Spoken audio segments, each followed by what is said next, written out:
ఈ ఏడాది ఆగస్టు 8న వరలక్ష్మి వ్రతం జరుపుకోనున్నారు. అయితే ఈరోజు ప్రతి ఇంట్లో లక్ష్మీదేవి పూజ చేస్తారు. కానీ రెగ్యులర్గా చేసే పూజతో పాటు మరికొన్ని పరిహారాలు పాటిస్తే ఆ ఇంట్లో ఐశ్వర్యం, ఆనందం కలుగుతుందని పెద్దలు చెప్తారు. అవేంటో చూద్దాం. హిందూ సాంప్రదాయంలో వరలక్ష్మి వ్రతానికి ప్రత్యేకమైన విశిష్టత ఉంది. దక్షిణ భారతంలో, ముఖ్యంగా తెలుగు రాష్ట్రాలైన ఆంధ్రప్రదేశ్, తెలంగాణలో వరలక్ష్మి వ్రతం పండుగను అత్యంత ఘనంగా జరుపుకుంటారు. ఈ ఏడాది ఆగస్టు 8వ తేదీ శుక్రవారం రోజు ఈ ధనలక్ష్మి వ్రతం ఆచరించనున్నారు. శ్రావణ మాసంలో పౌర్ణమికి ముందు వచ్చే శుక్రవారం రోజు ఈ వ్రతాన్ని జరుపుకుంటారు. భక్తి శ్రద్ధలతో ఈ వ్రతాన్ని ఆచరించడం వల్ల లక్ష్మీదేవి అనుగ్రహించి సిరి సంపదలు, ఆయుర ఆరోగ్యాలు, సుఖ సంతోషాలు ఇస్తుందని భక్తుల ప్రగాఢ విశ్వాసం. లయకారకుడైన పరమేశ్వరుడికి ప్రీతికరమైన మాసాల్లో శ్రావణ మాసం కూడా ఒకటి. ఈ మాసంలో మహిళలు వ్రతాలు, నోములు, పూజలు చేసుకుంటారు. అయితే ఎక్కువ మంది మహిళలు చేసుకునే వ్రతం వరలక్ష్మి వ్రతం. వరాల తల్లి వరలక్ష్మీదేవి అనుగ్రహం కోసం ప్రతి మహిళ తమకు తోచిన రీతిలో వరలక్ష్మి వ్రతం పూజ చేసుకుంటారు.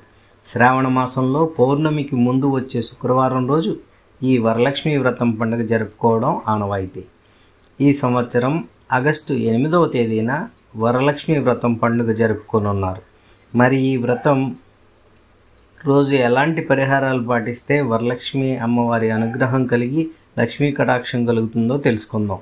వరలక్ష్మి వ్రతం శుక్రవారం రోజు వస్తుంది కాబట్టి ఈరోజు ఉప్పు దీపం అనగా ఐశ్వర్య దీపం పెట్టడం ధనాకర్షణకు విశేషమైనదిగా భావించి ఆచరిస్తారు. వరలక్ష్మి వ్రతం రోజు మాత్రమే కాకుండా ప్రతి శుక్రవారం రోజు పాటించవచ్చు. ముఖ్యంగా దీపావళి పండుగ రోజు మహిళలు ఆచరిస్తారు. ఈ ఆచారం వెనుక ఉన్న విశేషం ఏంటంటే, ఉప్పుకు ప్రతికూల శక్తులను గ్రహించి సానుకూల శక్తులను ఆకర్షించే స్వభావం ఉండడం వల్ల ఈ ఉప్పు దీపం పెడితే ఇంట్లో ఉండే నెగిటివ్ ఎనర్జీ తొలగిపోయి పాజిటివ్ ఎనర్జీ వస్తుందని విశ్వాసం.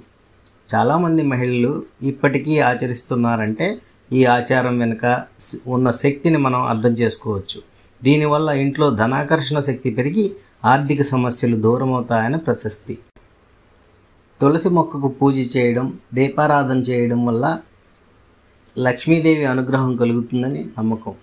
తులసికి హిందూ సాంప్రదాయంలో విశేషమైన స్థానం ఉంది. తులసిని అత్యంత పవిత్రంగా భావిస్తారు. అందుకే ఇప్పటికీ చాలామంది ఇళ్లలో తులసి మొక్కకు పూజ చేస్తారు. తులసిని సాక్షాత్తు లక్ష్మీదేవి అంశగా, విష్ణుమూర్తిగా అత్యంత ప్రీతికరంగా భావిస్తారు. తులసి చెట్టు పూజ చేస్తే లక్ష్మీదేవి కటాక్షంతో ఆరోగ్యం, ఐశ్వర్యం కలుగుతుందని ప్రగాఢ విశ్వాసం. అలాగే తులసి మొక్క ఆరోగ్యప్రదాయిని. ఇందులో అనేక ఔషధ గుణాలు ఉన్నాయి. రోగ నిరోధక శక్తిని పెంపొందించడంలో కీలక పాత్ర పోషిస్తుంది. వరలక్ష్మి వ్రతం రోజు ఆవుకు ఆహారం పెట్టడం, సేవ చేయడం వల్ల లక్ష్మీదేవి ఆశీస్సులు పుష్కలంగా ఉంటాయని నమ్మకం. అయితే